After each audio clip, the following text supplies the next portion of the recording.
eu acho que uma coisa que vocês vão perceber são as dificuldades que muitos profissionais têm para encaminhar os pacientes, né, as crianças, né, a gente vai falar também de adulto hoje, para fazer terapia alimentar. Eu confesso a vocês, né, que eu fiquei um pouco chocada, porque assim, eu conversei antes com a Renata Lourenço, né, e uma coisa que ela me falou é do atraso nesse encaminhamento, então isso é muito estranho, né. E eu acho que talvez alguns aqui vão se identificar com esse parâmetro. Caramba, eu sempre fui chamado de nojentinho pra comer. Boa noite, Marília Vilela. E sempre assim, eu sempre fui chamado de nojentinho pra comer. E não é bem assim, tá? A gente vai falar sobre diagnósticos diferenciais também. Até que ponto e o porquê é seletividade alimentar. Eu vou aqui falar 2 situações, tá? Que são de vivência minha, que eu tive essa experiência.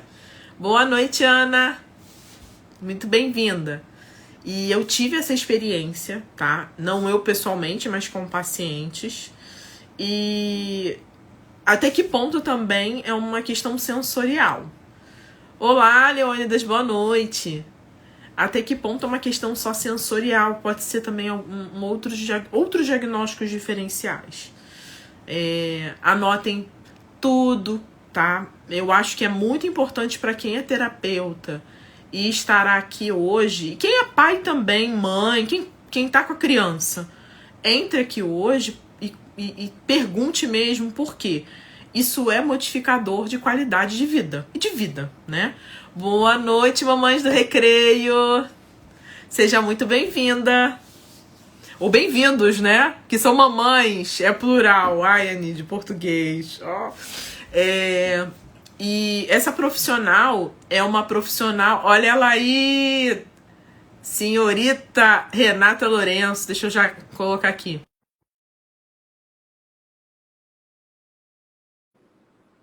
E bom dia, Mandinha. Bom dia, Teodoro Carreiro.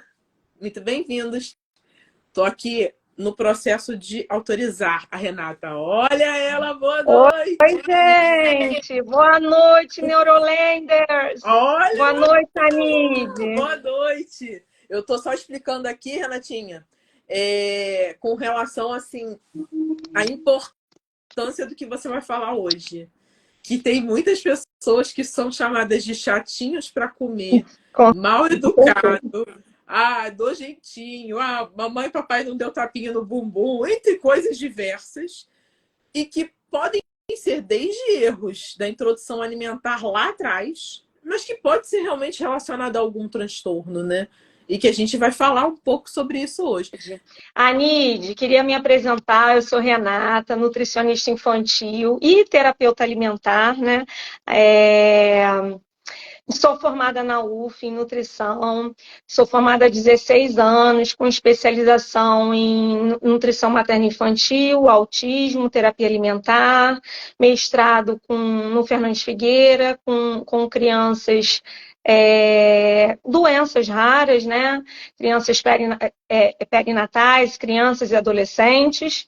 E assim, é um prazer enorme estar aqui com vocês, é uma honra falar. Queria dizer que eu estou debutando na internet, minha primeira live, então vocês vão me ajudar aí bastante. E falar sobre o comer, você me deu uma responsabilidade muito grande, né, Anide? Porque falar sobre comer comida em si envolve vários aspectos. Envolve aspectos fisiológicos, aspectos emocionais, comportamentais, cultura, história, ambiente, enfim, hábitos de vida, hábitos alimentares. Então, já foi um grande desafio de falar do comer. Falar do comer no transtorno do espectro autista é um desafio ainda maior para a gente, né? Então, assim, é algo bem específico. A gente sabe que seletividade alimentar, dificuldades alimentares é algo muito comum na primeira infância. E na criança atípica é mais ainda. Então, assim, eu queria começar a nossa conversa falando um pouquinho sobre os dados, de como isso começou, como isso sucede, como a gente pode diagnosticar, fazer o tratamento. E a gente vai conversando e você pode me interromper, vocês podem enviar perguntas à medida do possível. Eu queria até, na verdade, assim, tentar te nortear, mas tentar te fazer algumas perguntas, que eu acho que para a gente ter um raciocínio no sentido de que uma coisa que você me falou e que isso não é uma experiência só sua, tá? Enquanto nutricionista, eu falo sua enquanto uma parte importante no todo, que é o que somos nós, o multidisciplinar. O Profissional de saúde, sim. das crianças, dos adolescentes e até de adultos, sim. Né? Chegarem ao nutricionista que tenha essa visão e seja capacitado a fazer a terapia alimentar. Então, assim, pergunta número 1, que eu acho que é importantíssimo para os pais que estão aqui, e a gente nortear o quê? Cara, eu não quero vacilar. Eu não quero ter, eu enquanto profissional, e eu acho que enquanto os pais também, os cuidadores, né, de quem possa ter algum problema alimentar, quais são as minhas preocupações em relação a o que eu posso estar vendo, melhor dizendo, e pensar assim, eu acho que é a hora de encaminhar para uma nutricionista, para uma terapia alimentar. O que você pode... Então, o que eu posso explicar de cara? A gente sabe que fisiologicamente existem seletividades alimentares transitórias, né? Devido a alguma morbidade, devido a uma doença, um desequilíbrio de micronutrientes, de vitaminas e minerais, e uma seletividade alimentar barra dificuldade alimentar, que é algo mais grave, que é algo, um processo, por muito tempo. Então, assim, a gente tem que abrir o alerta, abrir a nossa luzinha lá de alerta, quando a criança deixa de comer a partir de 30 dias. A gente tem que saber que não é algo fisiológico. Então, a partir daí, qual é o primeiro profissional que vê a criança de perto é o pediatra. Então, esse profissional tem que ter um olhar delicado, história clínica do paciente, o pediatra verifica se a criança tem alguma doença respiratória, alguma doença em curso, né? Descartando doenças orgânicas, doenças em curso, exames laboratoriais, a criança está com vitaminas e minerais, ok. Tem que avaliar o comportamento da criança, como essa criança está inserida no ambiente, quais são os hábitos da família, a rotina, enfim, uma série de coisas que às vezes, né, o profissional não consegue mesmo, né? O pediatra é aquele profissional geralzão que a gente vai, nossa, tudo é o pediatra clínico geral, né? Então, o pediatra para mim é Deus. Então, assim, a gente tem que ter esse olhar delicado que a partir de 30 dias que a criança não come direito, tem alguma alteração no apetite, ou a criança come demais, ou a criança come de menos, a gente tem que ligar uma luzinha e falar, opa, isso daqui não está certo. Então, qual o profissional correto a procurar? O pediátrico, o primeiro profissional que acompanha a criança, o nutricionista materno-infantil. É muito importante você procurar um nutricionista especializado em criança, porque cada profissional especializado vai estudar sobre aquilo. Então, um nutricionista geral, ok. Se você procurar um profissional da nutrição, já tem o passo. Mas um nutricionista infantil é o ideal porque ele vai saber manejar a parte da primeira infância, segunda infância até a adolescência. Sim. Olha, tem uma observação aqui. A Lídia comentou o seguinte: depois que ela descobriu ser celíaca, ela percebeu que não é fácil achar nutricionista que possa nos ajudar. Não sei se é ela ou se ela está mencionando alguém que ela conheça. Oi, Livinha, tudo bem? Verdade, né? Bem, ter sensibilidade de investigar e encaminhar quando necessário, ela diz que realmente, referenciando aqui, que é uma coisa muito importante. E até aproveitando esse comentário da Lídia, isso era uma coisa que eu ia deixar para depois, mas eu falo até para os colegas médicos. eu tenho 2 pacientes, situações distintas, um por um acaso, é em Nova Friburgo, um é no Rio. E o que me chamou a atenção? Um paciente que era um pouco mais velho, ele veio para mim assim, doutora, ele está indo mal na escola. Foi a primeira consulta, tá? Aí, tal, pedi relatório, o exame físico do paciente tinha um reflexo aumentado, tinha algumas coisinhas, mas que são coisas no contexto que ele vinha trazendo de queixa que não fazia muito sentido. Mas eu optei, pedi o relatório e perguntei sempre sobre a parte alimentar. E dentro da anamnese, olhando retrógradamente, tinha coisa de carne. Uhum. Aí não fica bem, ele come carne, ok, aí não vou mais comer carne. Só que, eventualmente, ele volta depois, ele interna no hospital comatoso. Para quem não sabe, gente, comatoso é tipo coma, né?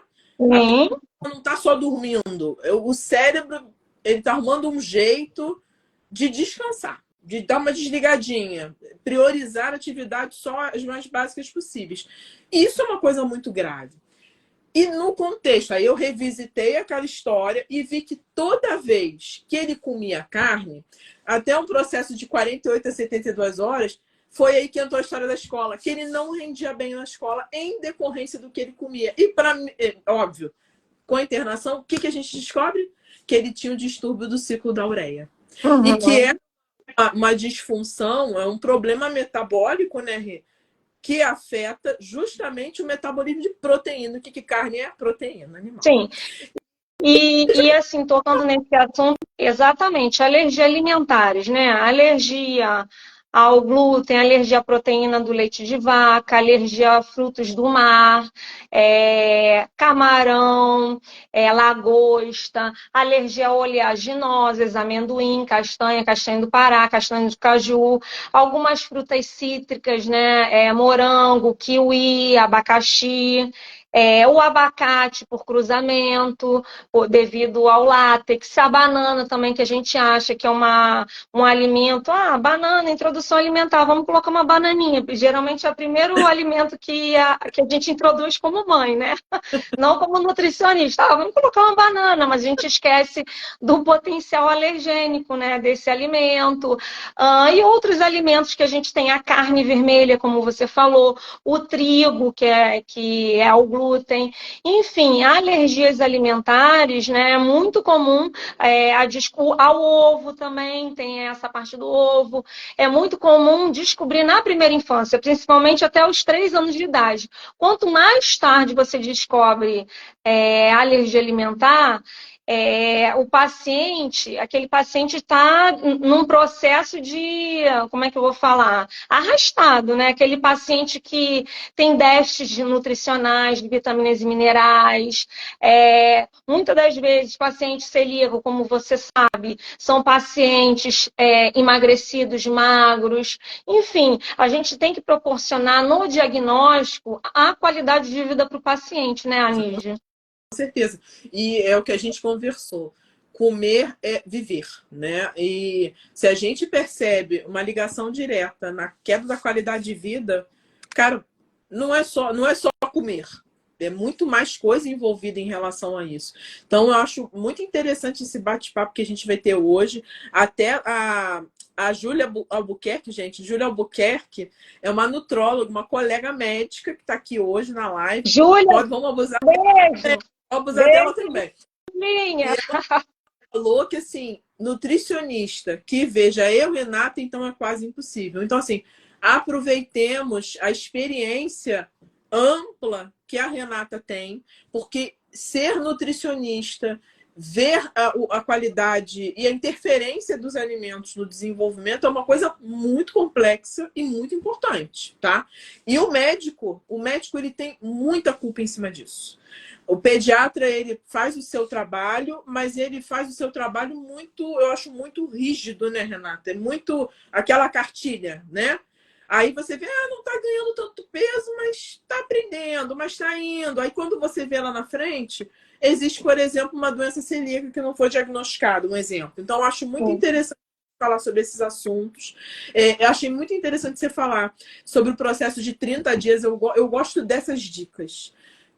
Eu acho que quando a gente fala explicar sempre muito bom. Mas o público ele tem que ficar com uma coisa assim que ele guarde. Peraí, a Renata Lourenço falou 30 dias. E tá diferente. Meus filhos não comiam assim. E por 30 dias tá assim, eu vou lá incomodar a doutora Nide. Eu tenho que perguntar para ela se é válido. Exatamente, Anide, porque a gente sabe que doença aguda ou doença infecciosa não passa mais de 15, 20 dias. Então, obviamente, a criança, quando tem alguma morbidade associada, por exemplo, criança que está com algum problema respiratório, a criança vai respirar ou vai comer? O que é fisiológico? Você tem que respirar. Então, obviamente, quando a criança está toda entupida, congestionada, a tendência é a criança comer menos. A criança está com um otite de repetição, está com otite. Mastigar exige o quê? Uma musculatura que envolve também a musculatura do ouvido. A criança vai preferir comer ou a criança vai preferir ficar quietinha na dela até cicatrizar o ouvidinho e ela voltar a comer. Então, isso daí é muito comum na primeira infância. A gente fala de seletividade alimentar transitório, que é algo fisiológico que vai acontecer tanto nas doenças infecciosas quanto na introdução alimentar por volta de 10 meses, 18 meses e 24 meses. A criança tende a comer menos, a gente vai falar sobre isso, né? E também outra seletividade alimentar na faixa etária de 2 até 6 anos de idade, que é o Terrible Two, que é a adolescência em criança, que é o ECA, eu não quero comer. E aí, a partir daí que a criança começa a excluir vários grupos alimentares, que são as famílias dos alimentos, e aí começa virar uma bola de neve. Então, assim, o que eu queria deixar aqui, né, para vocês falar? Quando a criança chega para mim, a criança está muito arrastada, num processo longo de 1, 2, 3, até um processo de 6, 7 anos. Então, gravar mesmo. Olha, passou de 30 dias. Não, então, é algo a se investigar assim, com pediatra, com neuropediatra, com nutrólogo, com nutricionista infantil. Então, tem algo a ser investigado por aí, Olha, tá? até a sua fala já repercutiu aqui. A Vi Ferreira falou, verdade, minha filha vai fazer 2 anos, tem paralisia cerebral, tem muita seletividade para comer. O que ela aceita bem são frutas, mas a nutri dela fala que é questão de tempo para ela se acostumar. Um processo, né? O processo de crianças atípicas, o cérebro de crianças atípicas, a Nide pode falar melhor do que eu, é totalmente diferente do nosso cérebro de pessoas típicas. Então, a comer é um processo aprendido e comer não é fácil. Comer envolve mais de 40 músculos da face, estímulos neurais. Então, você imagina um cérebro que não tem o mesmo estímulo, um cérebro perfeito, que tem conexões falhas. Então, vai reagir ao alimento de formas diferentes. Além disso, a gente tem que avaliar. Por exemplo, no caso dessa criança que tem paralisia cerebral, a maioria das crianças que tem paralisia cerebral tem problemas de deglutição, uma disfagia, questões mastigatórias, não consegue mastigar o alimento. Então, assim, tem que ter avaliação também do quê? Do outro profissional, do fono. Tem que ver se tem questões sensoriais também na criança. A criança consegue mastigar, mas por que ela não consegue engolir? Já entra o terapeuta ocupacional, entra o nutrólogo no equilíbrio também de vitaminas e minerais junto ao nutricionista. E isso daí é um processo multidisciplinar e interdisciplinar. É importante a gente entender que o paciente com dificuldade alimentar não pertence a um profissional, pertence a vários profissionais, pertence à Nide, pertence à Renata, pertence à Fono, TO, psicóloga, psicomotricista e nutróloga e assim por diante. Você falou sobre a questão das redes neurais. Até usando esse gancho, uma coisa que, curiosamente, a gente estava discutindo ontem numa reunião, né, Renata? Que comer dentro de um... Vamos falar de um sistema nervoso, né? De uma criança, um adolescente um adulto que não seja neurotípico, esse cérebro ele é banhado de incertezas. Vamos usar essa palavra incertezas. Que a gente não sabe, mas a gente hoje pratica as coisas como a gente pratica, porque aquela situação ela foi bem contextualizada, ela fez sentido, né, no todo, no ambiente que a gente convive, porque aquela situação ela foi memorizada, porque aquela situação ela não gerou medo na gente, não gerou ansiedade. Então, por isso que esse reaprender no cérebro, né, de quem não é neurotípico, né, de quem é atípico, como ele é muito mais direcionado por dúvidas, medos e inseguranças, daí vem essa dificuldade mesmo em experimentar, em vivenciar o que é novo. Eu sempre uso a seguinte comparação. Você imagina que você está num caminho que você nunca andou na sua vida e ele é completamente escuro. A terapia, e isso, o que você falou, Renata, a terapia, ela te dá de início um fósforo para tentar iluminar alguma coisa. Porque se você não iluminar, você não vai caminhar nesse caminho escuro. Quem que vai caminhar? Eu não caminharia. Será que tem alguma coisa para me atacar? Então a gente tem que entender justamente o quão não é difícil, mas o quão trabalhoso é esse processo para quem aplica a terapia, mas a gente tem que respeitar também o lado do paciente que está sendo assistido, porque não é fácil. Então, eu converso muito com os pais, Renato, olha, é difícil, mas você não pode passar mais ansiedade e insegurança para o seu filho ou para sua filha, né? Você tem que passar tranquilidade.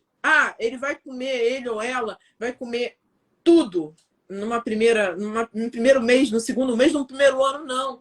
Mas são passos pequenos. E esses passos pequenos, feitos de forma muito natural, muito cautelosa, esses é que vão ser duradouros. Agora, quando a gente tenta forçar, eu vejo muito isso. Eu tento forçar, aí a criança comeu, vou dar um exemplo aqui, caramba, comeu agrião. Mas também, às vezes, só vai passar a comer o agrião. Porque eu... Sim. Mas o que falta aí, né, Anide? Duas coisas. Uma palavrinha, empatia, e se relacionar com o alimento. Você não conhece, vamos supor, a gente falando de uma pessoa, uma criança chegando num parquinho, seja ela a idade que for. Uma criança de 5 meses, 10 meses, 1 ano, 5 anos, enfim. Para ela se relacionar com outra criança, o que ela tem que fazer? Tocar, falar, brincar com o brinquedinho da outra criança. Oi, meu nome é Renata, e o seu? São coisas básicas que você faz. Com alimento é a mesma coisa. A gente tem que se relacionar com o alimento. A gente tem que tocar no alimento, cheirar, o visual. Se você olha para uma comida, para um purê, por exemplo, e você vê que não está legal, você vai comer? Não vai. Não vai. Cheiro da alimentação induz também o cérebro a querer comer, induz o sistema de fome e saciedade, a visão, o olfato, a audição, o creque-creque. Tem crianças que não gostam do creque-creque, outras crianças só comem creque-creque, crianças que só comem alimentações pastosas, outras só gostam de sólidas. Então, assim, primeiro a gente tem que mapear o que está acontecendo com a criança, fechar o diagnóstico de dificuldade alimentar, seletividade alimentar, qual é o nível de complexidade para a gente continuar dando tratamento. Sim. Gente, desculpa a barulheira, tá? Cachorrinho do vizinho. Que acontece? Agora, fala com relação, Renata, a parte... Você falou do creque-creque, do barulho. Que sinais de queixas sensoriais a gente tem que levar, assim, tem que passar para o pessoal, ficar atento com relação, assim, a um comportamento mais diferente alimentar. Você podia dar uns exemplos, gente? Então, sim, entendi. Pegando o seu gancho, primeiro eu queria definir mesmo uma definição do que é neofobia alimentar, seletividade alimentar e dificuldade alimentar, que são coisas totalmente diferentes. Neofobia alimentar é o medo do alimento, o medo do novo, de algo novo. Então, esse medo pode ser em relação a experimentar a um alimento novo, as texturas diferenciadas, o medo do olhar de coisas coloridas. Então, tem a ver com o medo de algo em relação ao alimento. Seletividade alimentar é algo mais grave, mais de 30 dias na alteração alimentar. É definido como a criança que come pelo menos um alimento de cada grupo alimentar, porém não tem variabilidade, não tem um portfólio alimentar bom, né? Aquela criança que come uma coisa ou outra, mas ainda come. Então, isso no estado nutricional da criança não impacta tanto a curto prazo. A gente vai ver um impacto no estado nutricional que principalmente impacta no quê? No crescimento e desenvolvimento neuromotor da criança. Aí tem os graus de seletividade alimentar. Isso daí eu acho que não convém a gente falar aqui, mas assim, tem um grau leve, médio, severo, que aí essa criança come entre mais de 30 alimentos, entre 25 e 30, entre 20 e 30, enfim. O que é dificuldade alimentar? É algo mais grave, a criança deixa de comer vários grupos alimentares por muito tempo, por mais de 60 dias. Em algumas crianças tem déficits nutricionais ou não. Agora, na nossa prática clínica, a gente vê muito, né, Anide? Até criança obesa, desnutrida. Aquela obesidade, a falsa obesidade, né, por consumo de produtos ultraprocessados e falta de nutrientes. Então, a gente também vê aquela criança com dificuldade alimentar severa, muito magra. A gente vê de um tudo. Mas, assim, clinicamente, o que a gente mais vê? Aquela criança que não quer comer nada, não come nada, é o chato para comer, aquela criança que é taxada de birrenta, que é chato para comer, que é assim mesmo, deixa para lá, é fase, vai passar. Então, essas crianças a gente vê muito no consultório e, geralmente, essas crianças têm questões orgânicas, têm questões de crescimento, têm questões de peso, têm questões comportamentais, tem questões sensoriais que precisam ser vistas, tem questões de habilidade mastigatória. Então, assim, veja que não é só a nutrição, não é só a neuropediatria para tratar de dificuldade alimentar. É um conjunto, é uma equipe transdisciplinar que precisa se falar entre si para a gente fazer a evolução desse paciente. O que a gente quer com um paciente principalmente atípico? Paciente do transtorno do espectro autista, paciente com neurológico. A gente quer inserir esse paciente na sociedade. A gente quer que esse paciente seja acolhido numa escola, quer que esse paciente coma, volte a comer, quer que esse paciente brinque com crianças típicas. Então, assim, a sociedade, a gente precisa levantar essa bandeira de que crianças atípicas precisam ser acolhidas, sim. Eu acho que é uma grande dificuldade que a gente tem no nosso consultório, no nosso dia a dia. Eu quero até aproveitar o teu gancho. Você falou de várias situações que podem justificar um problema na alimentação. Sabe uma coisa também que eu já vivi e foi por sorte mesmo, eu ter visto problemas dentários. Como às vezes as crianças têm... Nós não falamos do odontopediatra, sim, claro. Tem tantas crianças que têm, por exemplo, crianças, adolescentes, adultos também, que têm bruxismo ou pelo fato de terem problemas sensoriais, não permitirem uma adequada escovação, propensão à cárie. Outra coisa que você falou, abuso de farináceo, mamadeirinha, aquela velha a mamadeirinha ali e não deixar ou esquecer de escovar o dentinho. E crianças, pessoas dentro do transtorno do espectro autista podem, isso não é uma regra, podem ter uma resistência maior à dor. Mas não quer dizer que aquilo não dói e que aquilo não se complica e que aquilo não pode se tornar uma coisa mais grave. E eu já vi, e foi por um acaso, Renata, eu fui examinar faringe por outro motivo. A mãe me pediu. Ah, doutora, vê porque ele tá com febrinha? Não, tudo bem. Quando eu vou olhar, todos os molares careados e um deles já não tinha um pedaço. Então, imagina, ele alimenta e a criança não se alimentava. Aí eu pensei... Ninguém come com dor. E sabe o que ele fazia? Todas as terapias, porque a família era muito dedicada, corria atrás, eles não tinham plano, mas eles estavam sendo assistidos. Foi no dentista, adivinha o que aconteceu? A criança passou a mastigar. Ela passou a deixar de sair da mamadeira, ela passou a não querer só mamadeira, e passou a ter qualidade e querer se permitir mastigar. Isso é outra coisa também que a gente tem que falar e que passa batido. Não sei por que a gente falha em olhar dente. Não sei. Olhar Sim. fala. É um detalhe que não é detalhe, né? É algo básico. Exato. Nossa, não é verdade? Então, eu queria aproveitar o seu gancho e falar um pouquinho sobre alguns dados de seletividade, de dificuldade alimentar em crianças típicas e atípicas, né? Então, tem alguns estudos indicando que crianças típicas têm alguma dificuldade, têm alguma seletividade alimentar, transitória ou não, ao longo da primeira e da segunda infância, chega a 45%. Então, veja bem, quase que 50% das crianças têm algum tipo de seletividade alimentar.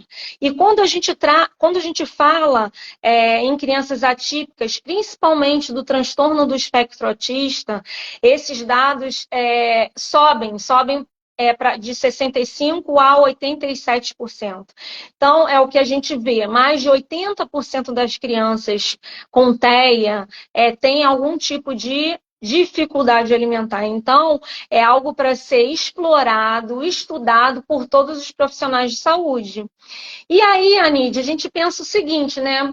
Poxa, o que é seletividade alimentar transitória? Quando é que isso começa, né? A seletividade começa, por incrível que pareça, na barriga da mamãe, né? Com os 1.100 dias, as mães, os nossos colegas, né? Todo mundo, a gente fala dos 1.100 dias, que é a preparação para engravidar, o uso de alimentos adequados, suplementos adequados, durante a gestação também, que a gente fala que é a programação metabólica, o que a mãe come, o bebê, né, o feto, o bebê vai se desenvolver e crescer de acordo com os nutrientes adequados, e no pós-parto materno, né, que são os primeiros 30 dias também, muito importante pós-parto materno. Primeiro alimento que a criança tem contato, o leite materno, ou na impossibilidade, a gente sabe que crianças neurológicas, né, na impossibilidade não só neurológica, mas com algumas morbidades, né, Anide, precisam de fórmula infantil. Então, assim, o primeiro contato da criança é o leite, seja materno, seja fórmula infantil, um alimento líquido e adocicado. O leite materno, o que proporciona para a criança? Sabores diferentes. Quando a criança está mamando ali, está mamando o arroz, o feijão, a banana, tudo que você comeu, de saudável e de não saudável. Então, quando a gente vai iniciar a introdução alimentar, a partir dos 6 meses, por que a gente fala a partir dos 6 meses? A gente tem que ter o sinal de prontidão. Criança tem que sentar, criança tem que sustentar o tronco, naquela criança molinha que fica para frente e para trás. A criança tem que sustentar o tronco, sustentar a cervical, ter interesse pelo alimento, saber protusão de língua, fono, né? Fono e odonto. Se a criança ainda fizer isso, ainda não está tão preparada, a criança tem que ter interesse pelo alimento, enfim, todas as questões básicas, prematuro, quando a gente faz a introdução alimentar, a gente tem que fazer a correção de quanto de idade gestacional aquele prematuro nasceu. Então, assim, introdução alimentar é um processo que pode iniciar aos 6 meses e vai até os 2 anos de idade, ou seja, não necessariamente inicia aos 6 meses. A gente tem que estar habilitado e as mães também buscar informação, que eu acho que o Dr. Google dá isso pra gente, né? No mundo de hoje, a gente tem informação livre. Então, assim, quando iniciar a introdução alimentar do meu filho? A partir dos 6 meses, com os sinais de prontidão. Beleza. De qual forma eu vou iniciar? Tem a introdução alimentar de forma de papinha, que é tudo amassado. A introdução alimentar BLW, que é em forma de pedaços. Tem a introdução alimentar participativa, que é o amassadinho e em forma de pedaços. Isso daí vai de acordo com o estilo da família, o estilo parental da família.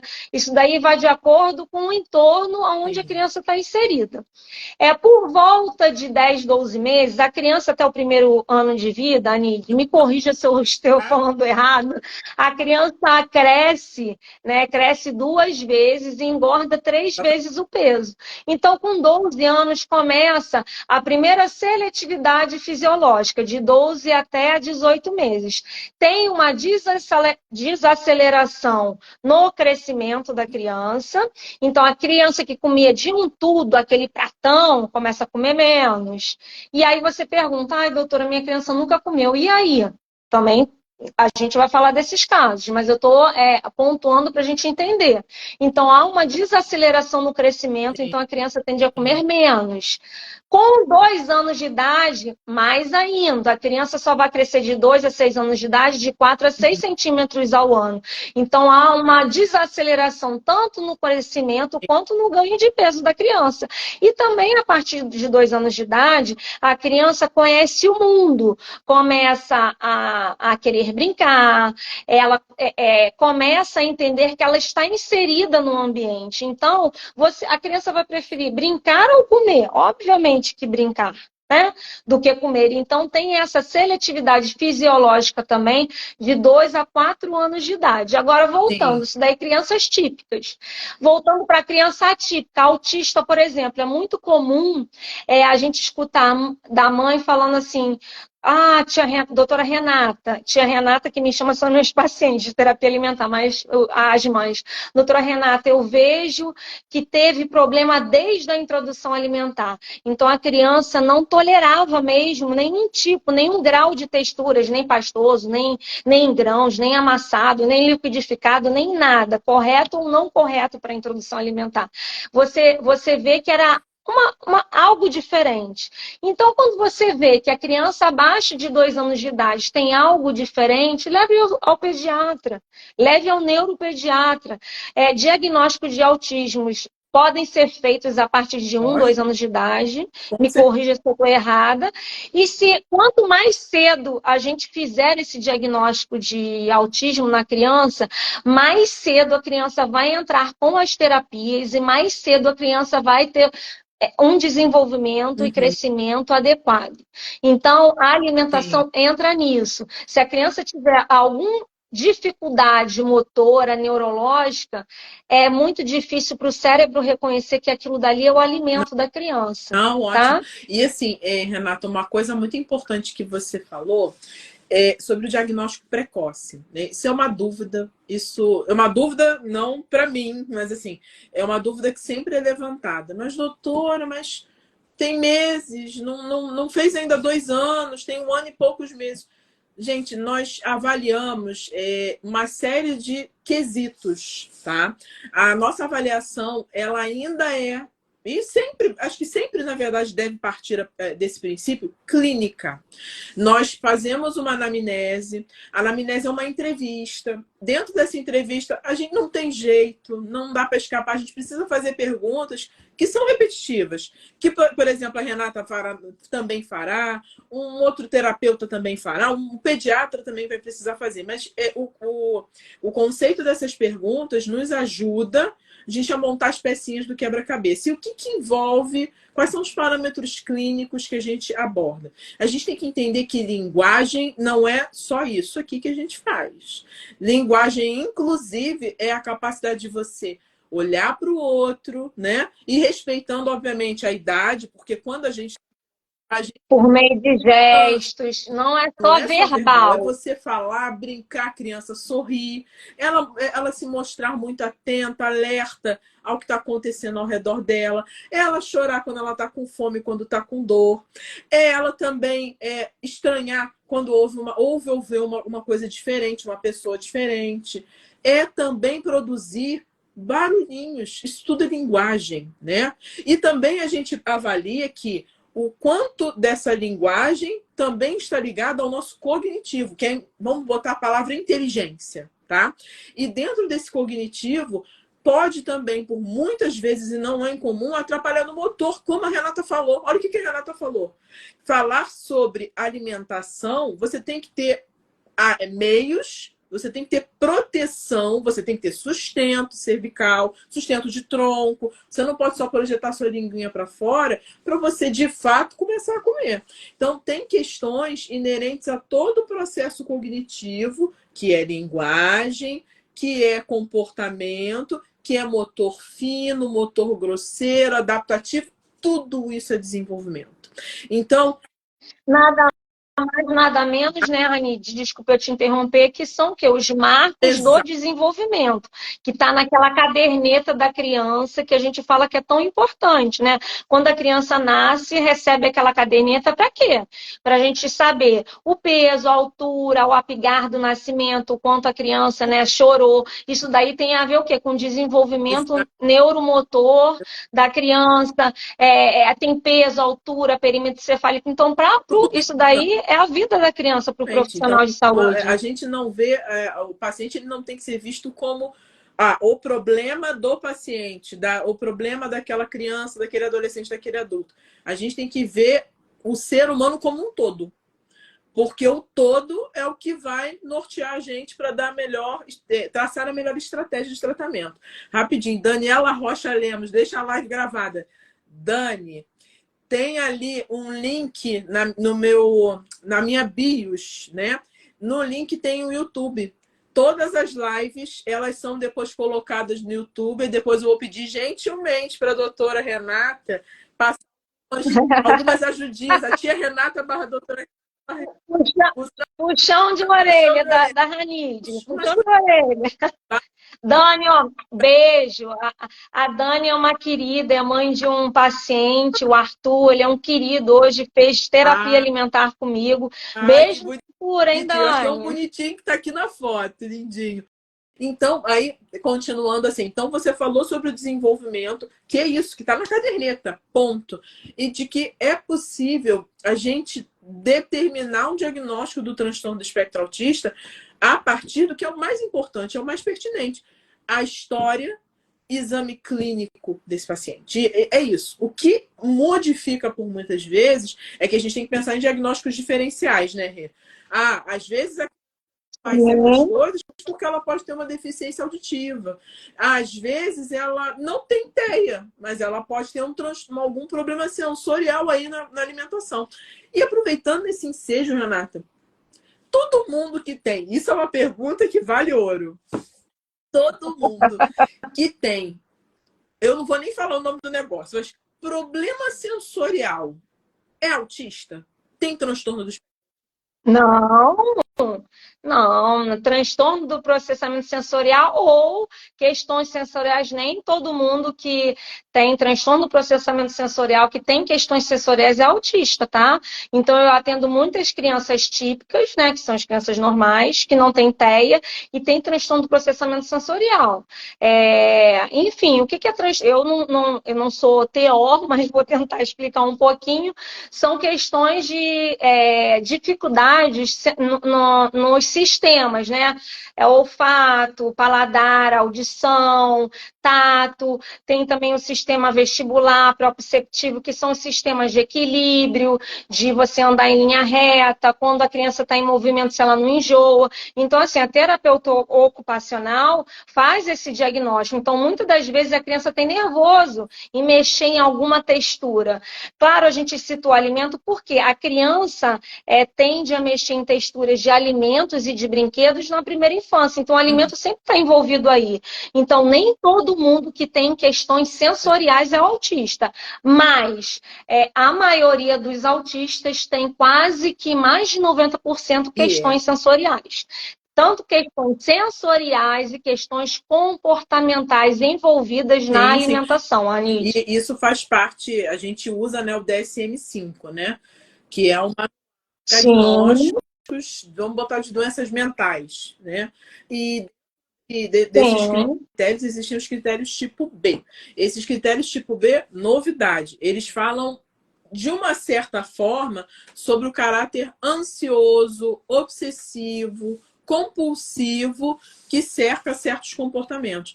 E olha aqui que eu falei no início sobre o querer manter, se agarrar aquela mesma etapa, daquela mesma forma, comer aquele mesmo negócio, cheirar daquele mesmo jeito, aquele das mesmas cores. É por conta, de uma certa forma, de uma ansiedade que o paciente tem, por uma desregulação, obviamente. E assim como a Renata falou, existem pessoas hipersensíveis a certos estímulos, existem pessoas hipossensíveis. Que foi o Hipossensíveis, caso da dor que exatamente. falou no Então, assim, exemplo também, né? isso. Não adianta assim, por exemplo, a gente tem uma criança de até 2 anos de idade, a criança não fala com 2 anos de idade, já é suspeita de autismo. Vai primeiro em quem? Pediatra, Sim. neuropediatra, encaminha para fono. Então, beleza, a criança não fala, mas isso é uma preocupação, a criança não fala. Mas essa criança que não fala, provavelmente ela também não come, mas isso daí deixa para depois, né? A criança não fala, tá lá fazendo fono, olha, tem questões sensoriais. Encaminha para TO, terapeuta ocupacional vai trabalhar os 3 grandes partes sensoriais, que é pé, mão e boca, trabalha Sim. todos os sentidos, né? É audição, paladar, Ah, visão, um sim. vestibular, proprioceptivo, enfim. E essa criança é muito rígida, vai no comportamental, encaminha para psicóloga. Então, assim, não adianta a gente tratar seletividade alimentar, algum tipo de dificuldade, a gente tratar com a fono, tratar com a TO, tratar com a psicóloga, com o neuropediatra Não e faz não sentido. tratar com o nutricionista. Por quê? O nutricionista é o último profissional a ser atendido, tanto que na nossa profissão, nutricionista materno-infantil é algo novo, de uns 20 anos para cá, 15, 20 anos, e terapia alimentar é mais novo ainda. Então, eu queria me colocar como terapeuta alimentar. O que uma nutricionista terapeuta alimentar faz? Ela faz a ressignificação da alimentação perante a criança, ou seja, a criança começa a se relacionar com o alimento. Então, existem toda uma técnica envolvida nisso. Não é sentar com a criança no chão e brincar de comidinha. Existem ferramentas lúdicas, existem tipos de abordagem. Eu utilizo alguns tipos de abordagem. Tem um SOS Approach, que é a escalada do comer. A criança tem que interagir, tolerar, cheirar, tocar, provar e comer. Dentre essa escada, cada degrauzinho desse tem as suas subdivisões. A gente também tem o DIR Floor Time, que é em relação ao comportamento da criança. Tem o Sim. Denver, tem o ABA, que é muito utilizado, que é o análise do comportamento aplicado, que é o molde do comportamento. É muito utilizada nas crianças autistas, ou seja, você moda o comportamento para ele fazer aquilo que é adequado, o que a gente espera dentro de uma sociedade. Então, assim, o que faz essa terapia alimentar? A gente, sim, senta para brincar com a criança, mas a gente senta e brinca com a criança, Sim, sim. por trás disso tem Claro. todo um estudo clínico. Então, assim, quando a criança chega no meu consultório, qual a primeira coisa que eu faço? Não faço nada, eu faço com os pais. A primeira consulta e a segunda consulta são com os pais. Eu faço a anamnese clínica, que é saber desde quando a criança, antes da mãe ter engravidado, se ela queria aquela gestação, como foi a gestação, se suplementou, se teve alguma intercorrência durante a gestação, parto, pós-parto, como foi a introdução alimentar, qual é a grande dificuldade dela em relação à alimentação e o que ela espera que eu faça com o filho dela, porque a gente também tem que alinhar as expectativas. Não adianta a expectativa da mãe estar aqui e você, profissional, está aqui agora. Ao contrário, não tem problema, né? A mãe está aqui, você, como profissional, entrega aqui, está tudo ótimo. Então, assim, a gente tem que alinhar, assim, as expectativas dentro dessa anamnese. A gente tem a história pregressa do paciente, a gente avalia também a rotina do paciente, os horários que ele...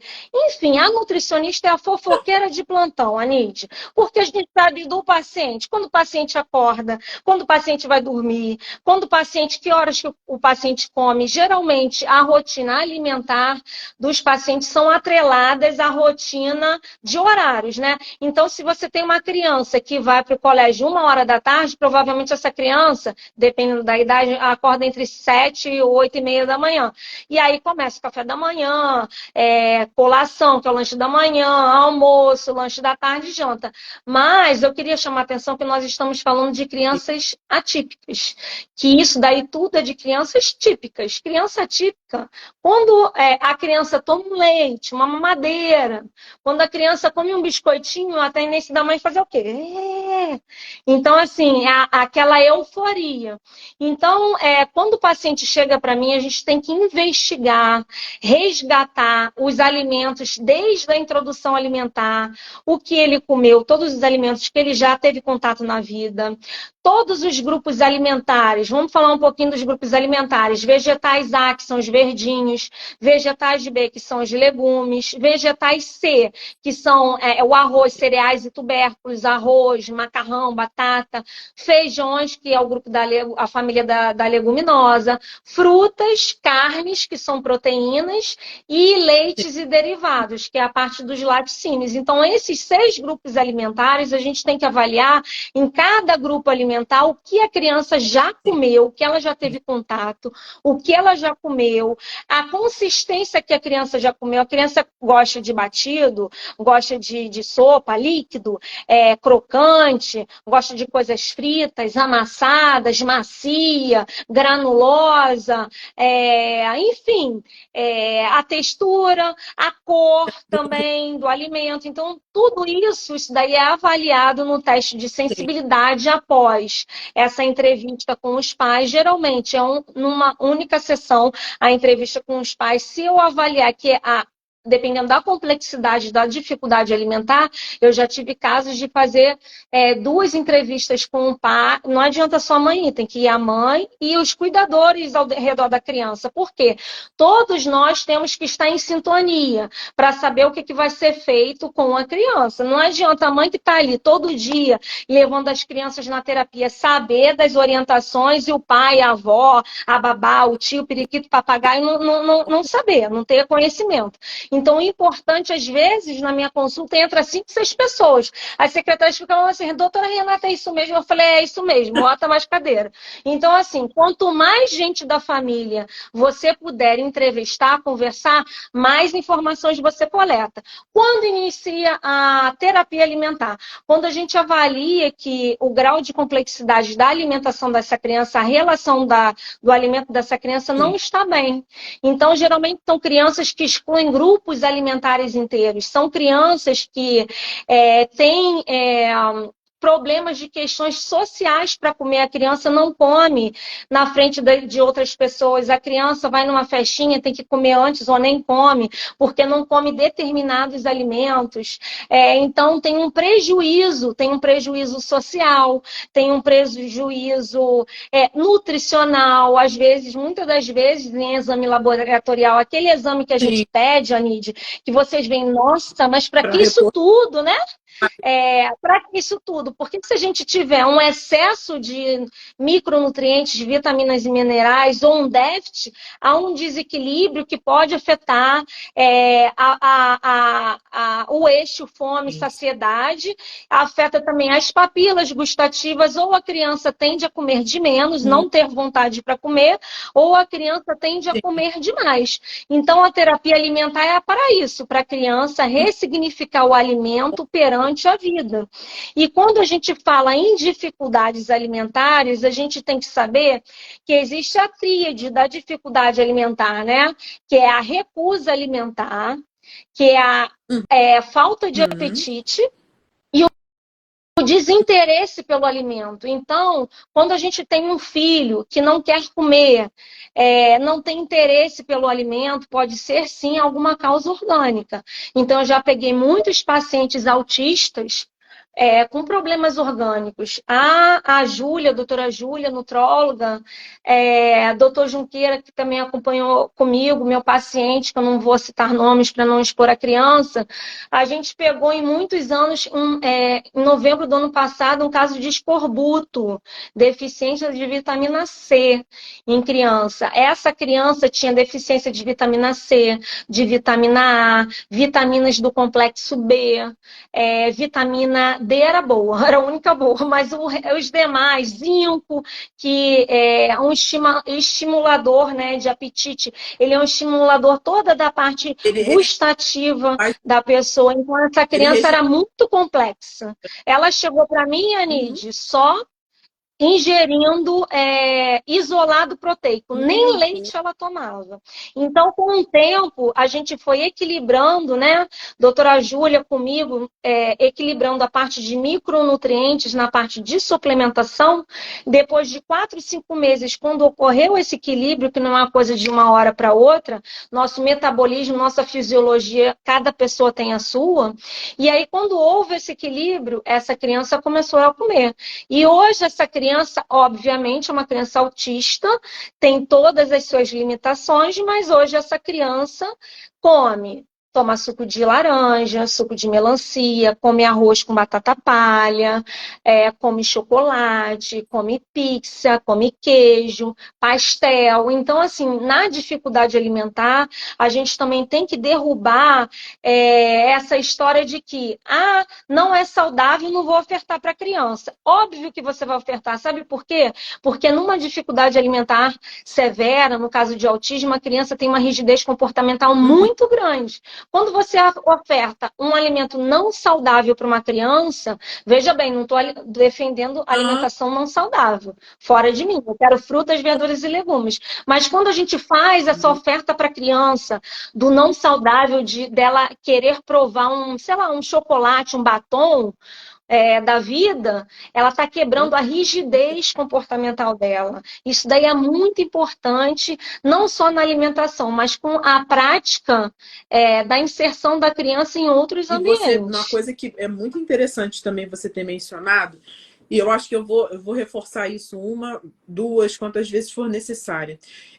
Eu já vi colegas seus, colegas no sentido de colegas nutricionistas, de Sim. forma assim, eu acho um pouco até irresponsável, fazerem reposição de forma desordenada Suplementação aleatórias. aleatórias, né? E eu já tive paciente que fez neuropatia, lesão dos nervos, por conta de Vamos lá. complexo B. E da mesma forma também, aí já não é paciente, já é uma vivência de colega adulto já. Ah, pô, tô muito sem energia, tô sem dinamismo, tô triste. Vou tomar um Que tinha suplementozinho. hipovitaminose D. A vitamina D lá embaixo, que a gente já sabe que tem muito envolvimento também, gente com humor. Eu até brinco, brinco não. É uma brincadeira, mas é um fundo de verdade que tem evidência científica. Você não adianta você só fazer a reposição da vitamina D sem se expor ao sol. E entender que toda essa Sim. complementação tem que ser feita de forma acompanhada. A Renata pede os exames, ela depois avalia esses exames e, segundo a avaliação desses exames, a reposição será feita. Então, a gente tem que se atentar e até questionar. Poxa, doutora, está indo no nutricionista, mas olha só, não pediu exame nenhum e passou tudo isso aqui. Eu já peguei paciente, Renata, com pseudotumor cerebral. Uma Sim, por por exposição a muito nutriente, né? E aí passa lá pela barreira hematoencefálica, causa confusão mental e aumenta a pressão. ocasiona, né? Então, assim, eu acho muito interessante você mencionar sobre isso e a gente reforçar. Ah, e duas perguntas, eu vou falar duas perguntas assim. Paula Maximiliano, você atende em Teresópolis? E uma outra pessoa perguntou, doutora Renata, você atende pelo GS? Eu vou responder esse, que é da Michele Gonçalves. Ela não atende pelo GS. GS é um plano que eu não sei se tem em Nova Friburgo, Uhum. mas acho que tem talvez em outros locais. Ela não atende, mas, gente, apesar dela não atender, eu acho, tá? Eu não sou dona da verdade, nem posso também forçar ninguém, mas eu entendo o quão importante é você encontrar e se identificar com um bom profissional. E a Renata pode falar mais do que eu nesse sentido, mas pelo menos assim fazer umas avaliações iniciais e talvez conversar com ela, alguma uma coisa ou outra. Então, vamos lá. Infelizmente, eu só atendo particular, né? A minha consulta é particular. E só atendo num consultório e atendo online. Então, dependendo do grau, da dificuldade alimentar da criança, a gente pode sim acompanhar online uma vez por mês, se a família tiver um comprometimento de fazer os exercícios em casa, fazer tudo o que eu falo, ok. Mas também depende da complexidade, do estágio da dificuldade alimentar da criança, ok? Isso é um ponto. Não atendo, só atendo particular, atendimentos, já faço atendimentos online também. O meu consultório é no Largo do Machado. E puxando o gancho dessa parte de suplementação, mudando de uma coisa para outra, eu não posso deixar de falar, porque assim, né, eu sou hiperativa, falo uma coisa, falo, enfim. Não posso deixar de falar sobre a suplementação que a Nidy falou. Assim, eu amo suplemento, eu amo e odeio ao mesmo tempo. Por quê? Para você suplementar qualquer tipo de criança, você tem que ter um respaldo técnico e científico muito grande. Qual é o respaldo? É você verificar a história clínica da criança, a anamnese clínica, ou seja, olhar, tocar, pegar a criança, pesar, medir, ver as mucosas da criança, língua, boca, ouvido, enfim. Tudo da criança, ver se a criança tem alguma mancha na pele, se a criança está rosadinha, se está amarelinha, se está com a língua, enfim, de cor diferente, se tem buraquinho aqui, se não tem buraquinho ali. Então, assim, só o profissional apto a isso pode pedir exames laboratoriais para complementar essa anamnese que a gente faz no consultório. Então, o que acontece? Por isso que a gente pede hemograma completo, lipidograma, toda a parte, né, do metabolismo da glicose, hemoglobina glicada, índice Roma, beta, BBB, os micronutrientes, vitamina A, vitamina C, complexo B, B1, B2, B6, B12, enfim, zinco, selênio, fósforo, cobalto, proteína C reativa, porque a gente, homocisteína, a gente precisa ver o grau de inflamação também dessa criança. Então, assim, é uma série de exames laboratoriais que tem que ser feito, sim, para a gente poder suplementar com cautela e atenção. Então, o suplemento, ele é uma arma, vamos dizer assim, arma não, é aliado. O suplemento é aliado, sim, na dificuldade alimentar. A criança pode estar com dificuldade alimentar por motivos orgânicos ou desequilíbrio de nutrientes. Pode, mas no caso do autismo, como a gente sabe que é uma criança muito desequilibrada organicamente, comportamentalmente, quase que todos os autistas a gente suplementa com cautela. Agora, queria abrir uma lacuna.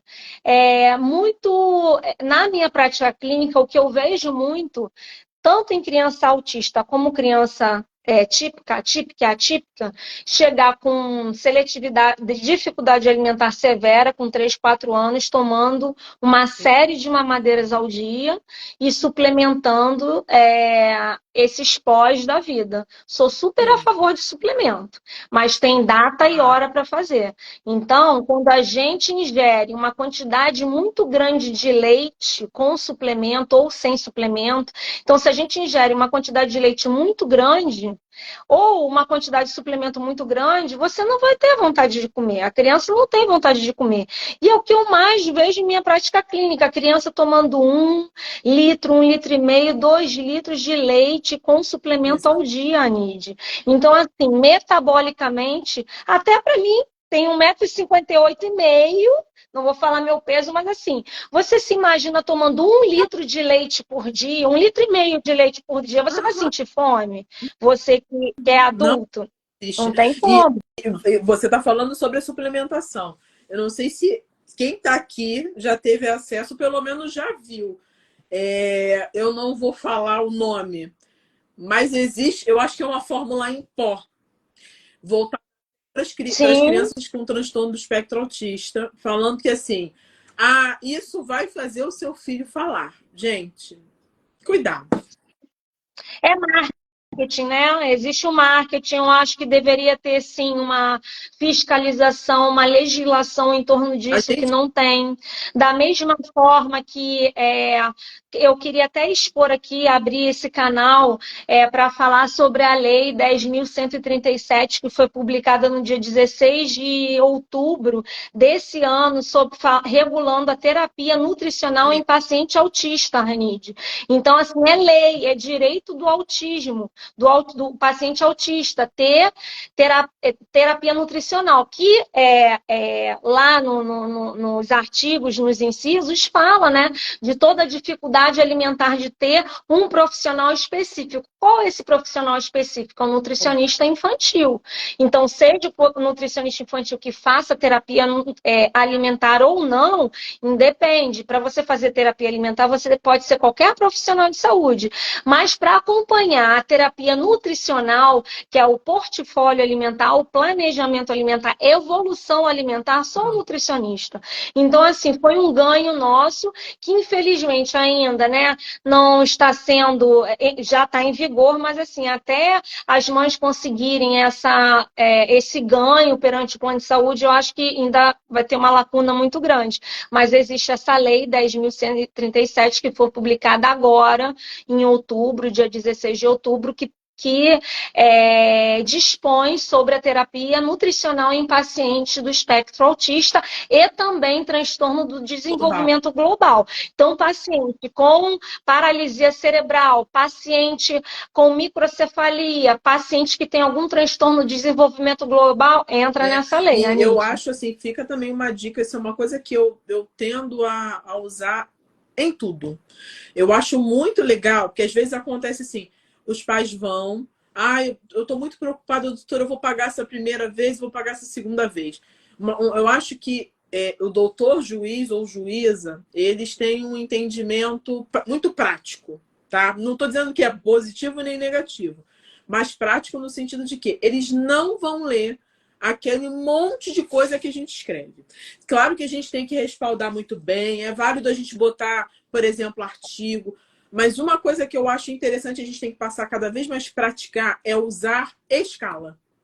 Tudo que é qualitativo ou melhor quantitativo, que dá pontos, e esse ponto aqui deu alto, então isso aqui é seletividade, isso aqui é isso tem que ser, eu acho que é muito importante ser agregado no relatório barra laudo médico, porque facilita a pessoa que não entende bolhufas daquele assunto e que não ela vai pegar aquilo dali e, agora eu entendi o que essa terapeuta alimentar falou, o que essa neurologista infantil falou. Isso realmente é muito grave e precisa ser revisto o quanto antes. E assim, fala. Porque muitas das vezes o perito lá é um perito médico não especialista, é um médico qualquer. Então, você não tem um perito médico especialista em neuropediatria, em nutrição infantil, em transtorno do espectro autista. Não, é um médico, tá lá. E, assim, existem várias especialidades médicas. É importante isso que você falou nos laudos, quando a gente vai laudar, ser mais específico e breve possível, porque a pessoa não vai ficar lendo a quantidade de coisa que a gente escreve. Então, a gente tem que ser preciso ao laudar, né? E assim, ponto importantíssimo.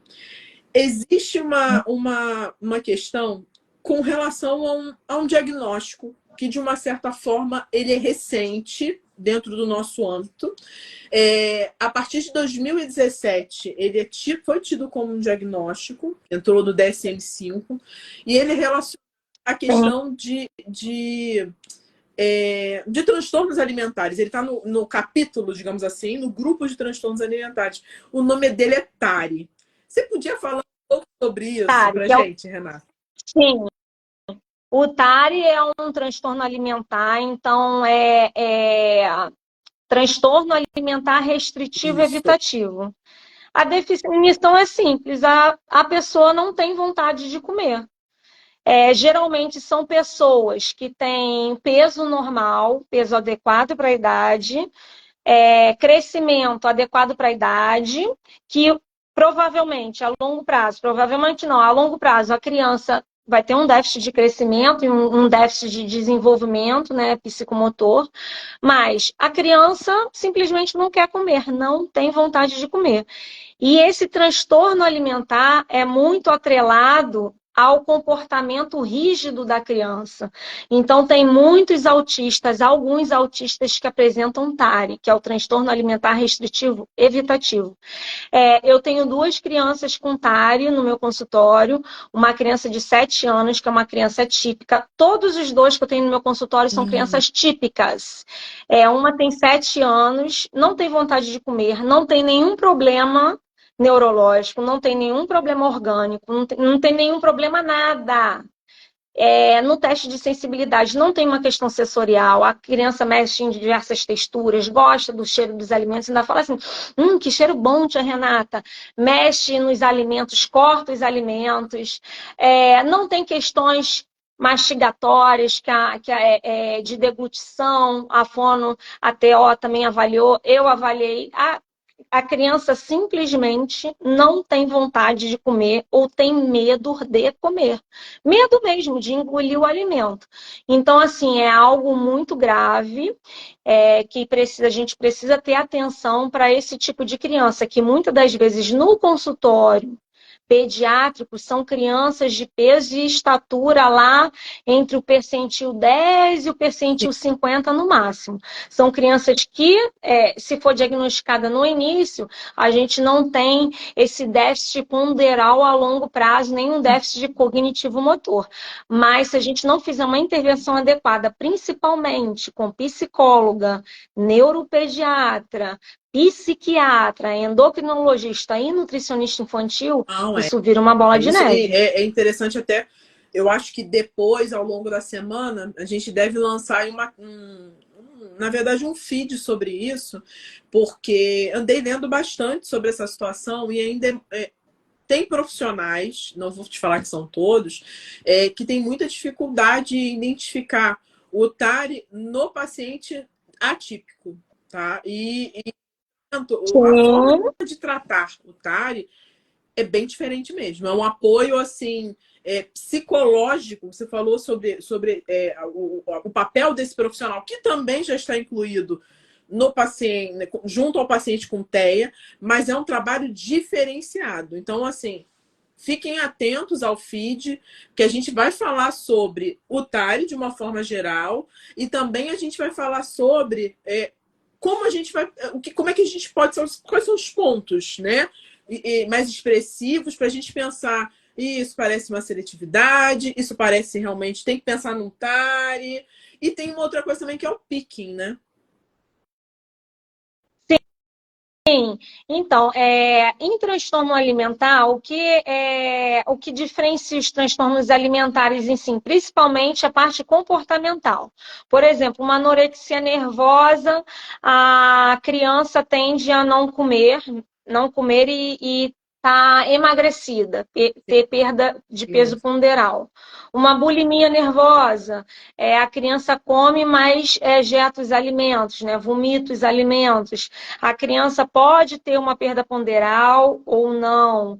No TARI, geralmente são questões psicológicas envolvidas, como no piquiring, que é a seletividade alimentar, a dificuldade alimentar, que também envolve a neofobia alimentar, que são coisas diferentes que a gente já conversou hoje aqui, que é o medo de ingerir o alimento. Então, mais uma vez, a terapia alimentar ajuda nesse sentido. Mas não adianta você fazer terapia alimentar com um nutricionista se você não for ao psicólogo, né? Tratar essa parte de comportamental, do TARI, do transtorno alimentar. Eu tenho uma paciente que teve consulta comigo em agosto, julho, agosto, que ela falou assim, Renata, eu não tenho como pagar as 2 terapias, então faz o seguinte, vai para a psicóloga. Você volta daqui a 3, 4 meses. Se a criança não tratar essa parte do emocional, do comportamental, não adianta ela fazer terapia alimentar, que não vai dar certo.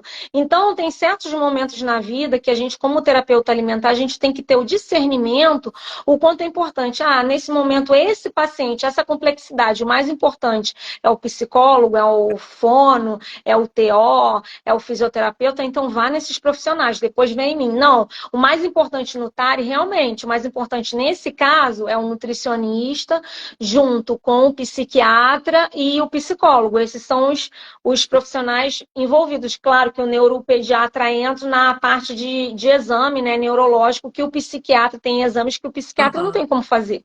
Então, são esses 4 profissionais em transtornos alimentares que tem que estar envolvido. Não adianta você ir só no psiquiatra fazer uma medicação e não tratar com psicólogo, não tratar com terapia alimentar, não tratar com neurologista, não adianta de nada. Então, tratamentos de transtornos em si, transtorno, já fala, é algo além. Então, a equipe tem que ser sempre transdisciplinar. Uma equipe de vários profissionais que interagem entre si. E, assim, o que eu queria agora que você ajudasse muito quem está aqui acompanhando? A rotina do tratamento com a terapia, a gente sempre fala, tem que existir a troca. Tem muitos profissionais que com muita fluidez conseguem ter essa troca com a família, passar orientações, né?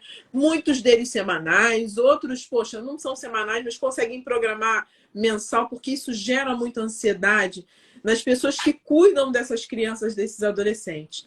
E eu queria, assim, se você pudesse dar algumas dicas, longe de, obviamente, você conseguir dar uma dica generalizada, porque a gente sabe que tem coisas muito individuais, mas o que a família pode fazer, até mesmo para testar e ver, poxa, será que eu não estou errando em termos do que eu ofereço, de quantas vezes eu ofereço, até que hora eu ofereço, a forma como eu monto o pratinho. Passa umas dicas para a galera com relação a essa questão, Renata, porque isso gera muita dúvida mesmo. Porque, como você falou, tem criança que não conheceu o alimento ainda. Sim. Então, na minha anamnese alimentar, Anide, quando a gente vai fazendo a anamnese clínica com a mãe do paciente com dificuldade alimentar, seja autista ou não, concomitante, ela vai falando a rotina dela, já vou especificando. Mas como a gente, um prato saudável, o que precisa ter um prato saudável? É isso que você quer? Porque assim, tem a relação do prato saudável, tem relação também à terapia alimentar. Vamos lá, vou falar as duas coisas. Na terapia alimentar existe um planejamento terapêutico do que será feito semanal com aquela criança. Tem crianças que necessitam uma vez na semana de terapia alimentar, tem crianças que precisam de 2 vezes na semana. Tem crianças que a mãe fala, Renata, eu não tenho como bancar financeiramente. Tem como a gente fazer a cada 15 dias? Tem, só que ela tem que se comprometer comigo de fazer os exercícios em casa. Então, assim, o que eu trabalho na terapia alimentar com a criança tem todo um planejamento alimentar A, B e C. E depois da terapia alimentar, o que eu trabalho com a criança tem um objetivo, e aí, depois que a criança sai, eu avalio, atingir aquele objetivo? Não atingiu. Por exemplo, hoje eu estava com uma criança em segunda sessão de terapia alimentar, eu queria que a criança pegasse, cheirasse e lambesse a laranja. A criança pegou e deu uma mordida na laranja. Então, foi uma motivação intrínseca da escalada do comer. Quando a criança pula as etapas do interagir, tolerar, cheirar, tocar, provar e comer, ele já pegou e foi logo para a boca. Ótimo! Você quer algo mais invasivo do que colocar algo na sua boca? É muito invasivo a boca. Então, você tem que ter confiança, você tem que ter conexão com o terapeuta. Então, as minhas sessões é feita nisso. Tem um planejamento terapêutico de cada sessão para cada paciente. Posterior a isso, no final do dia, eu avalio e eu tento, juro, no final do dia, passar para os pais, mas na prática eu só consigo passar na sexta-feira. De todas as terapias, eu tiro algumas fotos e passo qual foi o objetivo da sessão e como está o comportamento da criança, e a partir disso o pai e a mãe vai dialogando comigo. As devolutivas são feitas a cada 3 a 4 meses com a família. E aí, a partir disso, dependendo da evolução, se a criança evoluiu no portfólio alimentar, aí a gente faz um planejamento alimentar, porque também tem isso, né, Anide? Muitas das vezes, os pais chegam no nosso consultório com a criança com dificuldade alimentar, que é um planejamento alimentar, ou seja, uma dieta. Não existe isso. Para a criança que não come, o que eu vou colocar? Café da manhã, leite, com fruta, com, sei lá, com tapioca, com queijo. No colação, uma fruta, no almoço, arroz com feijão, um pedaço de ovo, frutas, verduras e legumes. Não faz sentido você fazer um planejamento alimentar para uma criança que não come. O planejamento alimentar será feito ao longo dos ganhos alimentares, dos alimentos que a criança faz na terapia alimentar. E aí, uma pergunta que é feita muitas vezes e constante. Doutora Renata, quanto tempo de terapia alimentar? Eu respondo, o mesmo tempo que seu filho deixou de comer. A mãe já não fala mais nada. Então, é um processo, é algo complexo. Isso daí foi uma resposta. A outra resposta é em relação à teoria mesmo, da nutrição. Para a gente aplicar isso tudo, a gente tem que saber como é que monta um prato saudável. Um prato saudável para qualquer idade de criança, metade do prato tem que ser de verduras e legumes, de 2 até 6 colheres, dependendo da idade, do crescimento, do peso da criança. 1/4 do prato de cereais e tubérculos, que é arroz, macarrão, batata e os tipos de batata. A outra parte do 1/4, ou seja, 1/8 de proteína e o outro 1/8 de leguminosas, que são os feijões. Então, esse daí seria o prato ideal, adequado. E é isso, né? Para todas as faixas etárias, a criança tem que comer metade do pratinho de legumes e verduras, 1/4 de arroz, outra pedaço de 1/4, um pouquinho de feijão e um pouquinho de proteína. Eu acho que isso pode ser um material para a gente botar no drive, hein? Sim, porque sim. Isso não é falado. Eu acho que na puericultura, Renata, eu vejo que pela criança não comer, aí acaba que eu vou suplementar. Que não se resolve a situação, entendeu? E eu acho que é importante no processo de desmame, de introdução alimentar, entender se é uma introdução alimentar fisiológica ou não. Acho que isso é importante deixar para eles, né? Sim, vou aproveitar esse gancho também e falar com você. A introdução alimentar que a gente fala de introdução complementar, é complemento do alimento que é o alimento mais sublime, é o aleitamento materno, que tem todas as vitaminas e minerais, tem tudo para a criança crescer e engordar. Então, a alimentação complementar é um processo que inicia aos 6 meses e dura até os 2 anos de vida. Então, qual é a quantidade que eu vou colocar? É a quantidade que o seu filho vai aceitar. Mas tem muita gente, como eu sou assim, fico ansiosa. Ai, meu Deus, não vai comer, só comer 1 colher, 2 colheres. Gente, é aos poucos. Qual é o costume? A criança está habilitada a qual sabor? Sabor doce, que é do leite materno ou da forma infantil, e o sabor líquido. Você imagina quando a criança pega alguma coisa sólida na boca, a criança fica rindo, não sabe nem o que fazer.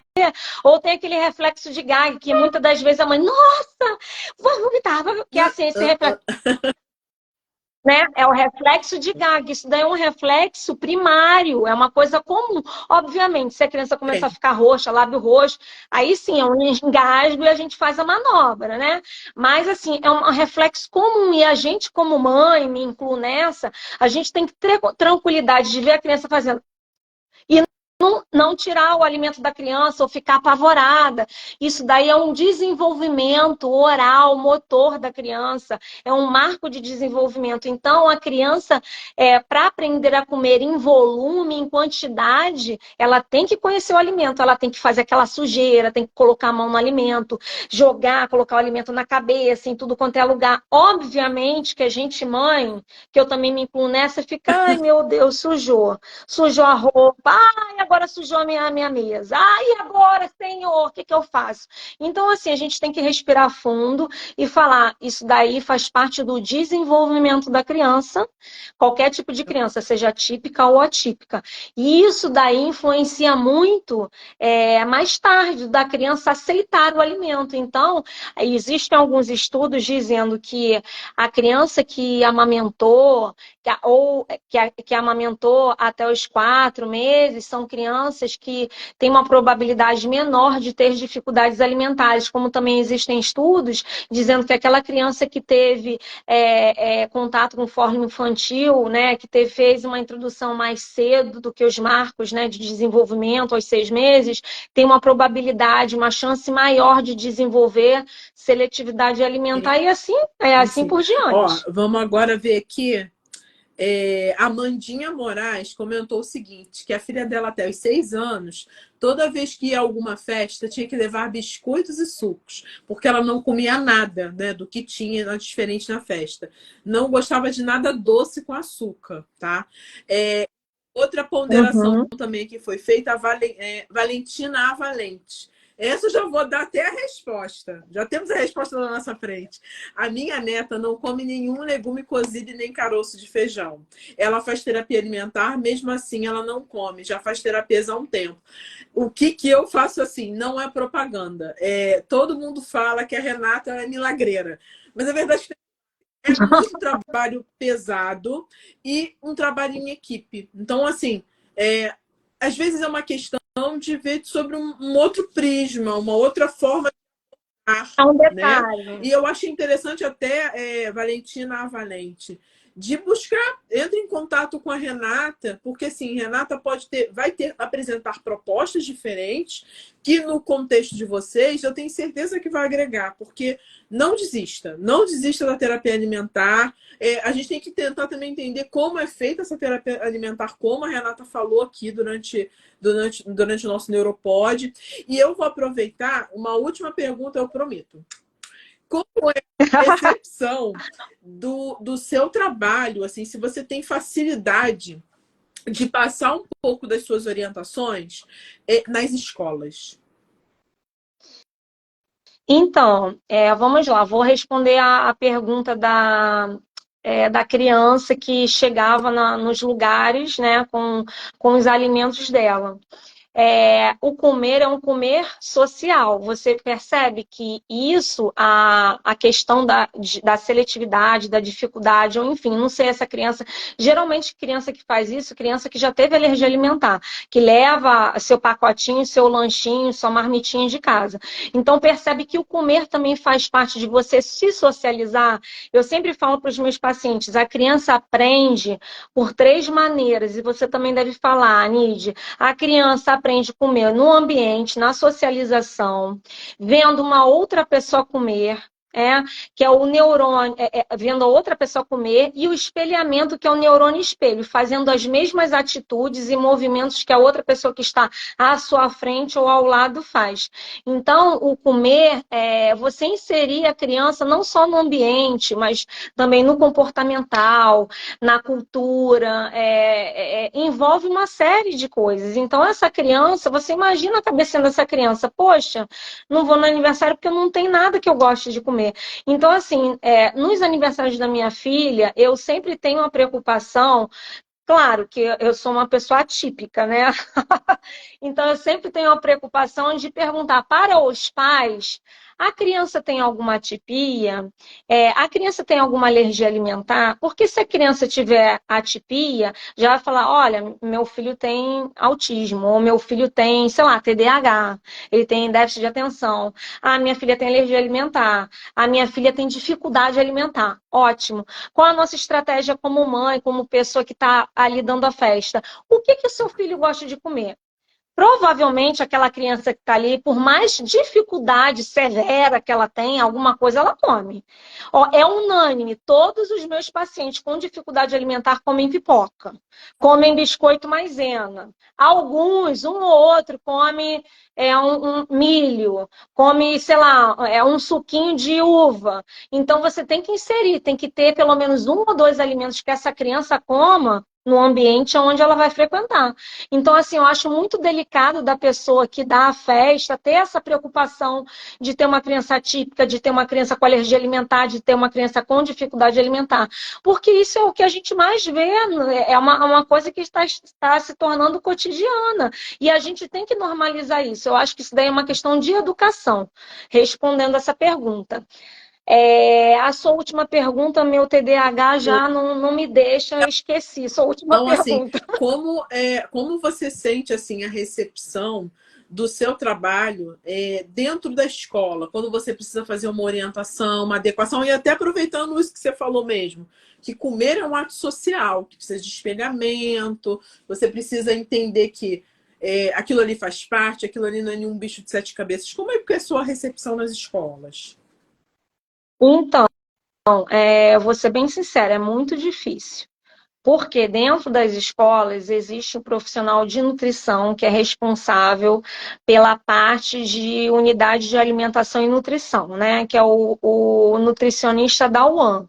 Pode existir uma profissional também, às vezes eles fazem contratos de consultoria para educação nutricional para a parte infantil, até 5 anos de idade, que vai do maternal 1 Sim. até o pré-escolar 2.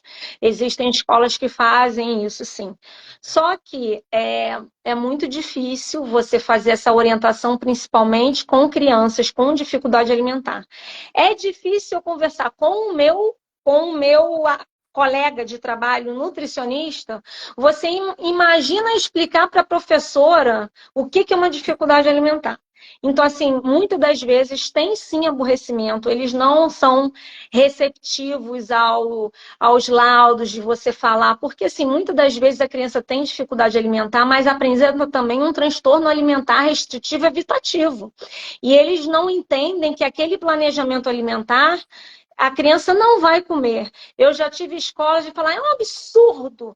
Como a criança que uma nutricionista prescreve sei lá, o que eu prescrevi? Como a criança come um pão francês com gelé? Que nutricionista é essa? Que deixa a criança trazer cookie de uma marca que eu não vou falar. É o único alimento que a criança tolera fora do ambiente acolhedor, que é o ambiente dela da casa. Essa criança precisa estudar, vai ficar na escola de 7 a 1 ou de 1 às 6. Essa criança vai ficar 6 horas sem se alimentar. O que pode acontecer nessas 6 horas? Tontura, hipoglicemia, a criança pode passar mal, desmaiar, ter confusão mental. Então, assim, a criança que não come, nesses casos, a gente tem que sim fazer um laudo especificando qual a dificuldade da criança, o nível da dificuldade da criança e colocar todos os alimentos que a criança come. Mas a gente tem também dificuldade perante a lei, Ranide, porque nós não temos uma lei que respalde o nutricionista em escola privada. Em escola pública nós temos, mas em escola privada, infelizmente, não temos. Aí sobra para quem? Para a mãe.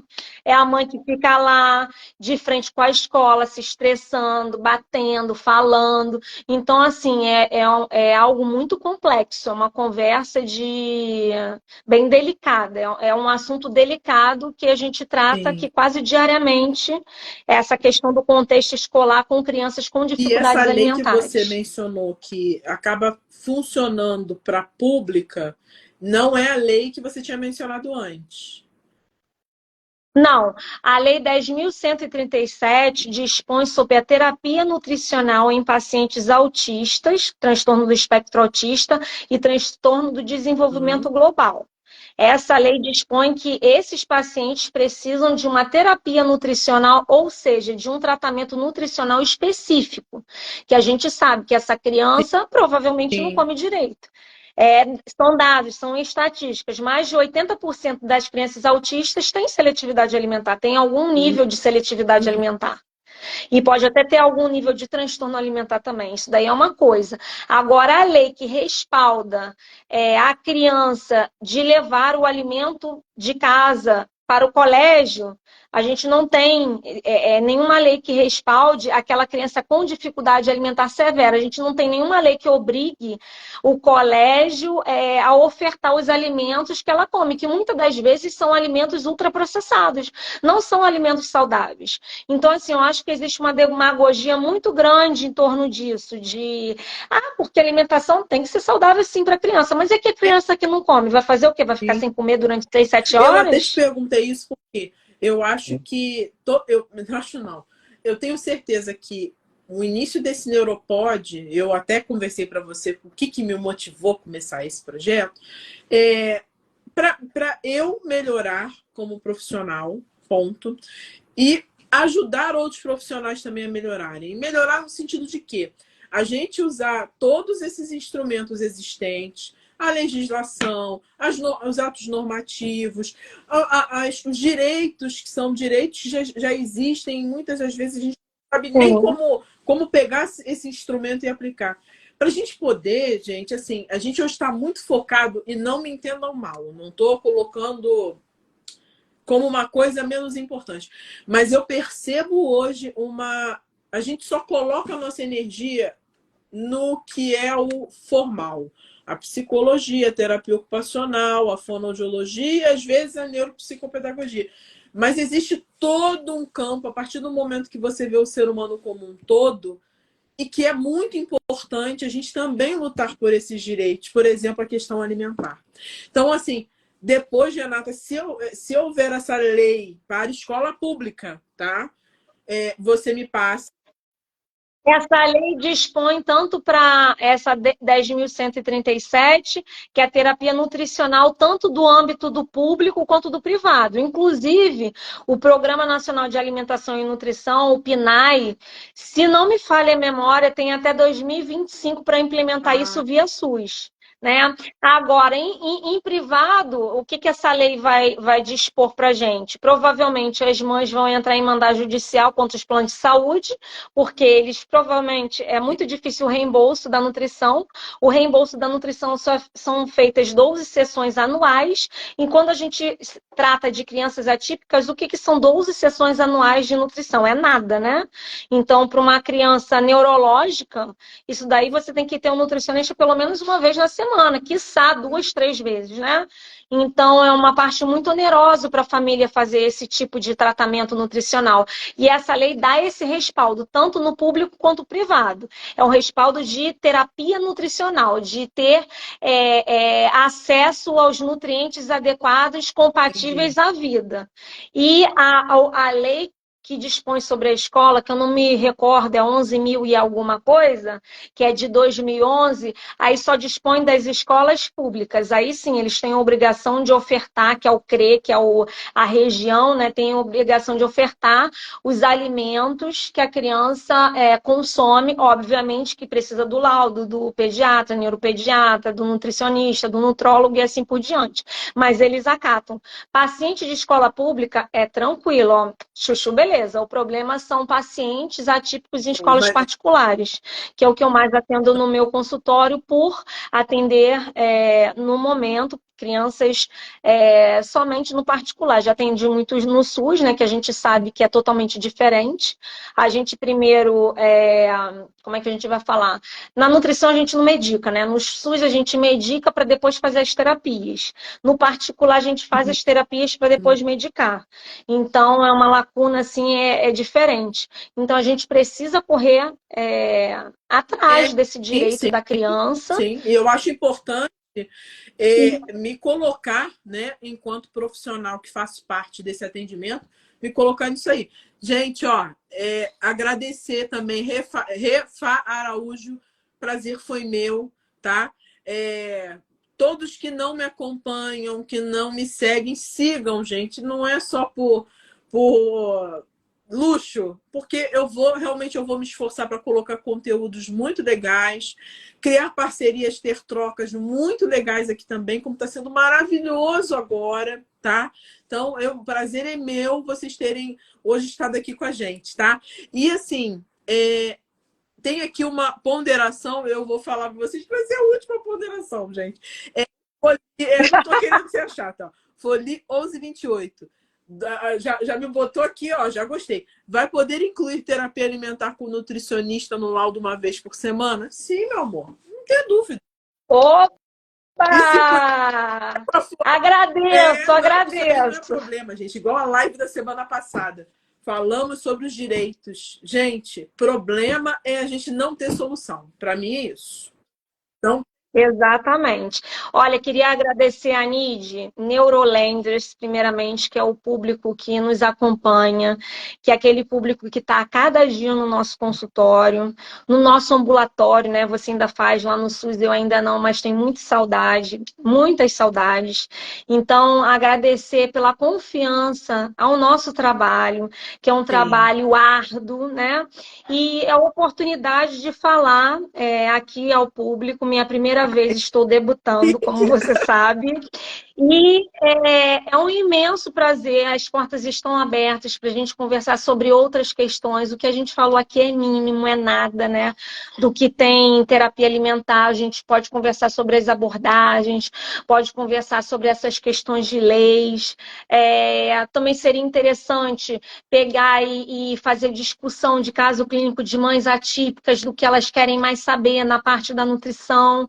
Então, eu estou abrindo minhas portas para o seu público e te agradecer essa experiência maravilhosa que você me proporcionou nessa noite. Muito obrigada a todos que Não, nos foi ótimo. assistiram. E assim, eu acho que é um convite válido. A gente pode juntar, pegar pessoas que têm muitas dúvidas e a gente fazer esse bate-papo mesmo. Eu acho super válido. E assim, fala, Renata, qual é o seu Instagram para o pessoal e para você. Meu Instagram é @NutriRelourenco. @NutriRelourenco. É o meu Instagram, mas você pode colocar lá no seu link da bio, coloca meu Instagram, que aí clica e a pessoa E vai tem direto muita pro meu gente Instagram. querendo te perguntar. Perguntem, troquem bastante. Pode a Pessoa. pergunta. No meu link tem o meu celular, que meu celular é comercial e pessoal também.